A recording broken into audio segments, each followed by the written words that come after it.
Imagine opening your door to a woman who's driven 50 miles just to slap you with a fake fine for noise pollution from a backyard barbecue, only she's not a cop. She's your neighborhood HOA queen. And she's about to unleash a storm of absurdity that exposes her as the ultimate control freak fraud.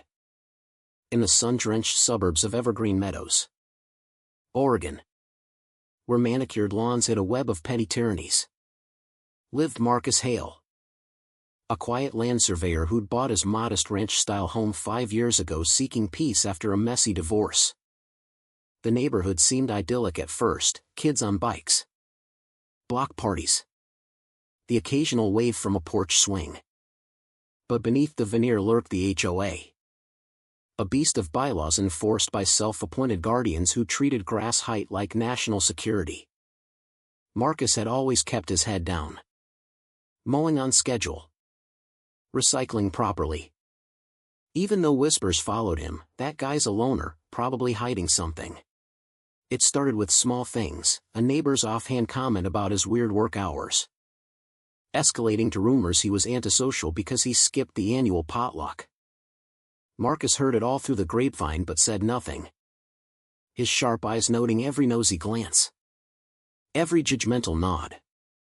He knew patience was his weapon, after all. Mapping land boundaries had taught him that true lines were drawn with facts, not fury.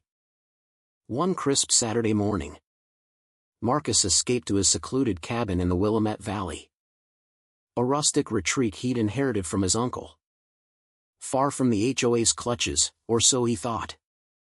The air smelled of pine and freedom as he fired up the grill. Tunes from his old vinyl collection drifting softly over the lake. Burgers sizzled. A few cold ones cracked open, it was his ritual reset. But as dusk settled, a sharp rap echoed through the woods like a judge's gavel. Marcus wiped his hands on a rag and swung open the creaky door. Facing Evelyn Thorpe, the HOA president, in her pressed khakis and pearl earrings, clutching a notepad like a holy relic. Her smile was all teeth. No warmth. Marcus. Darling. We've had complaints about the racket last night. It's a clear violation of our quiet hours policy. Fines $250, payable by check or app. Marcus tilted his head, suppressing a chuckle at her audacity. Evelyn. This cabin's 50 miles from Evergreen. Your rules stop at the subdivision gate. Who complained? The owls. Her eyes narrowed, that polite facade cracking just a hair. As a resident, your actions reflect on our community's standards. We maintain order everywhere. I've documented it all. She thrust the notepad forward. Scribbled notes about excessive bass and disruptive laughter. Marcus crossed his arms. Voice steady. You're on private land. Evelyn. Trespassing to play HOA cop? Bold move. She huffed, flipping her hair. This is for the greater good. Pay up. Or face escalation. As she marched back to her immaculate SUV with its Evergreen Pride bumper sticker, Marcus watched, already plotting. The rumors back home would spin this as his defiance, but he stayed silent, letting the idiocy ferment. Back in Evergreen by Sunday evening, Marcus found a neon yellow citation taped to his front door like a scarlet letter: violation, off-site disturbance. Fine due immediately. Neighbors peered from windows. The whisper mill churning, see? Told you he's trouble. Monday brought the first ripple, at the local coffee shop. A couple shot him dirty looks, murmuring about community values. Marcus sipped his black brew, eavesdropping as Evelyn's name popped up in hushed praise. She's just keeping things civil. But inside, he seethed with that dark amusement, the kind where you laugh at the clowns slipping on their own banana peel. He didn't lash out, instead, he dusted off his professional toolkit. As a surveyor, he had access to county plats, deeds, and GIS data that could bury any overreach. By Tuesday, he'd printed certified maps showing his cabin squarely outside HOA bounds. No easements. No shared anything. He filed them away, waiting for the next shoe to drop. It came Wednesday afternoon, pulling into his driveway. Marcus spotted a utility crew with shovels and a backhoe, carving a ditch across his side yard. "What the hell?" he barked, slamming his truck door. The foreman scratched his beard. "HOA work order, drainage upgrade for flood prevention. Said it's mandatory." Marcus's blood boiled. But he pulled out his phone. Recording. "Did Evelyn Thorpe get my signature? This is my property. Not her playground." The crew paused, uneasy. She said it was board approved. Emergency clause. Water gushed from a severed irrigation line, turning his lawn to mud. "Pack up," Marcus ordered. "You're complicit in vandalism." As they left, he photographed the mess. The emergency that was really just petty revenge. That night, voicemails flooded in, neighbors echoing Evelyn's narrative. Marcus is stirring drama again. He smiled grimly, her machine was cranking.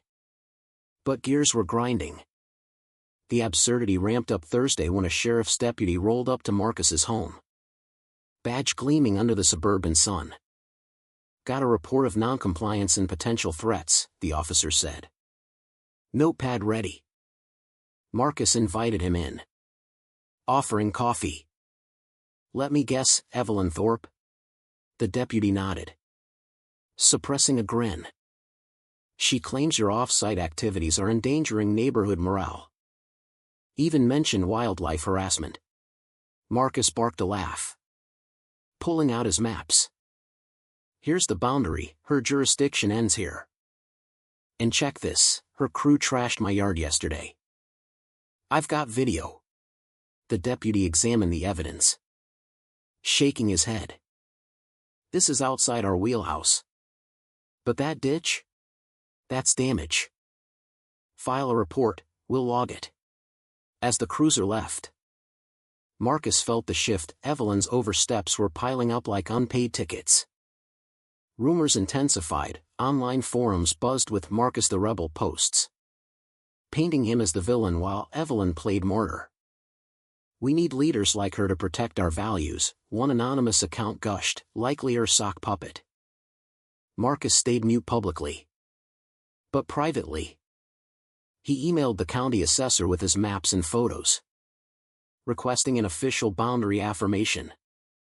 By Friday, he had it, a stamped document declaring no HOA authority over his cabin or any extended behavior clauses. He made copies. One for his glove box. One for the growing file. That weekend, another emergency notice arrived via certified mail, additional fine for yard noncompliance, $500.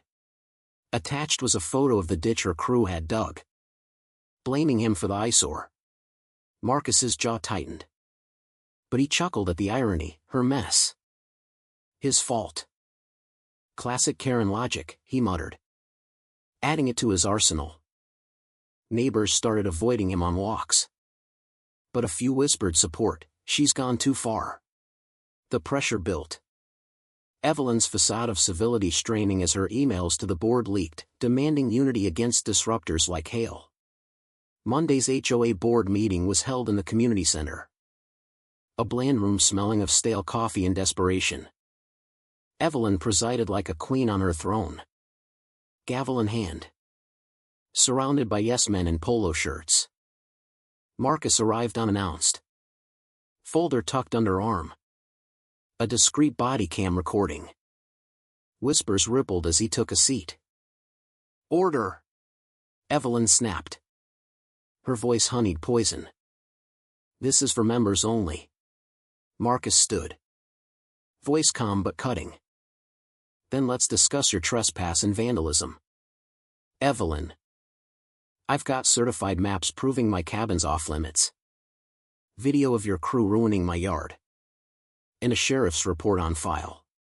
He slid copies across the table. Gasps echoed, a board member fidgeted. This is outrageous, Evelyn sputtered. Face flushing. You're undermining our authority. Marcus leaned in. Me am I dripping. Authority?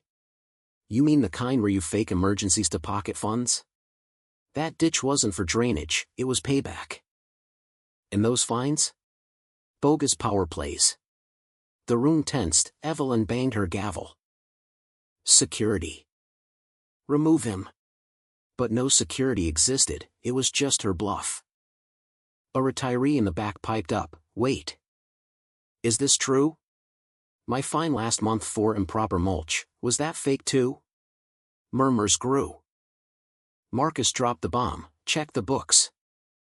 Her emergency work orders? Shell games. I've alerted the county. Evelyn's eyes widened. That self-assured smirk faltering into panic. Lies. I'm protecting our values. But the board shifted uncomfortably, one whispered. We never voted on that crew. Marcus exited amid chaos. Her shouts following, you'll regret this. Outside. He filed a formal complaint for embezzlement suspicion. Attaching everything. The tide turned, anonymous tips flooded the county, falsified fines. Coerced payments. Personal vendettas. By week's end, the county prosecutor's office descended like a hawk on scraps. Investigators pored over HOA records. Uncovering Evelyn's web, $42,000 siphoned through phony vendors like Harmony Landscaping, her cousin's defunct business. Fines collected without board approval. Funneled to her personal account under administrative fees. Residents came forward. Emboldened, she fined me $300 for a bird feeder, said it attracted vermin. Marcus provided his dossier. Testifying calmly as Evelyn was hauled in for questioning. Her interrogation leaked via a sympathetic clerk, her defenses crumbling, it was for the community's good. Ungrateful residents like Hale forced my hand. But evidence mounted, forged signatures. Backdated votes. Even a secret slush fund for her enforcement trips. Bail denied. She sat in holding. Her pearl earrings traded for an orange jumpsuit. The neighborhood exhaled, forums exploded with relief. Memes mocking her clipboard crusade. Marcus hosted an informal barbecue, not at the cabin, but in his yard. Inviting the whistleblowers. Laughter echoed as stories poured out. Remember when she fined the Johnsons for non-conforming holiday lights? Turns out she hated blue LEDs. The new interim board formed. Transparent and resident-led. With bylaws rewritten to curb overreach. Evergreen felt alive again, porches sported quirky decor. Kids chalked sidewalks without fear. Marcus returned to his cabin. The lake whispering vindication. No more shadows, just peace earned through quiet cunning. But here's the twist that lingers, in a world where community masks control freaks like Evelyn. Was Marcus the hero for dismantling her empire? Or did he become the very disruptor she accused him of being, proving that sometimes, to fix a broken system, you have to let it burn first? What do you think, was justice served? Or just revenge in surveyor's clothing?